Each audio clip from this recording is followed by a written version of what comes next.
DJI has finally confirmed the launch date of its next action camera. Its full debut on November 18th, priced at $329 US. DJI Osmo Action 6 hand-on video leaked. One can see the large camera housing. First hands-on image and side-by-side comparison image of Action 6 and Action 5 leaks have been surfacing online. An alleged retail Osmo Action 6 unit with its retail packaging.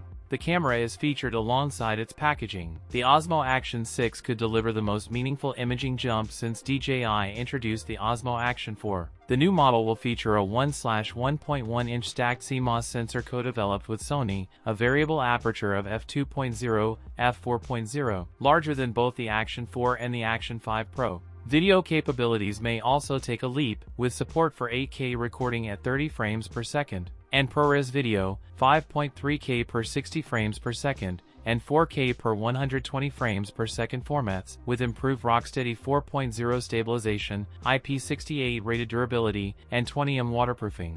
The battery is said to be 1950 mAh with a hot swap feature, allowing extended shooting without interruption. The camera could also be waterproof up to 20 meters without a case and up to 60 meters with a protective housing. That's it for today's video. If you enjoyed it, don't forget to like, comment, and subscribe for more content. Thanks for watching, and I'll see you in the next one.